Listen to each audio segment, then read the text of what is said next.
Bonjour à tous et bienvenue sur le Media News. Le Premier ministre Abdelmalek Sellal a entamé mardi sa visite de travail dans la wilaya de Tissim Silt, inscrite dans le cadre de la mise en application du programme du président de la République, M. Abdelaziz Bouteflika.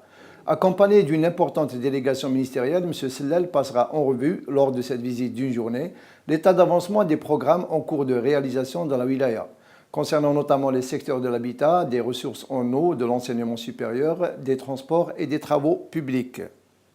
Le Premier ministre procédera, en compagnie d'une importante délégation ministérielle, à la mise en service du projet d'alimentation de la commune de Larjem en eau potable à partir du barrage de Bouzegza.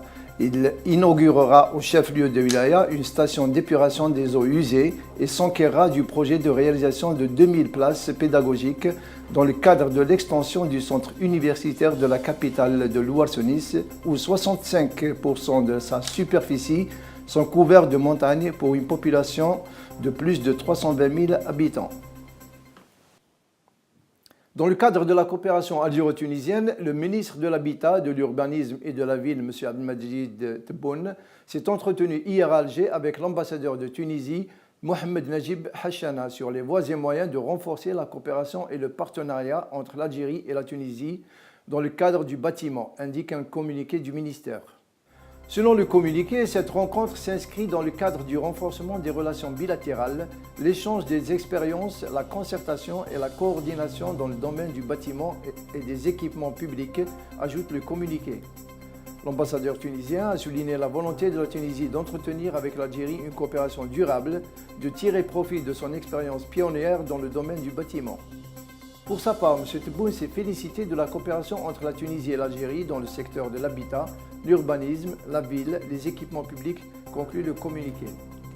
Le chef de la coalition nationale syrienne, M. Ahmed Jarba, rencontre aujourd'hui Sergei Lavrov, ministre des Affaires étrangères russe, pour l'informer que l'opposition participera au deuxième round de négociations de paix de la conférence de Genève, censée reprendre le 10 février.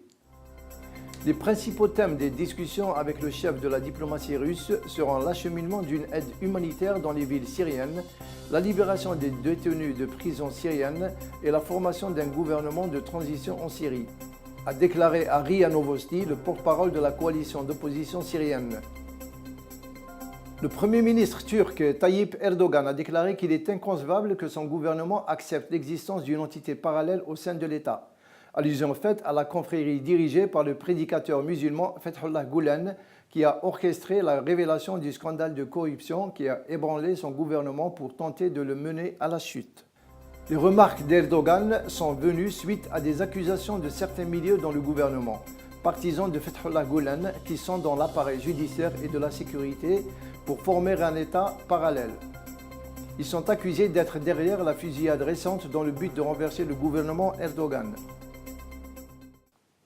Un séisme de magnitude 6,1 est survenu mardi au large de l'Indonésie et du Timor oriental, a annoncé l'Institut de géophysique américain, l'USGS, mais tout risque de tsunami a été écarté.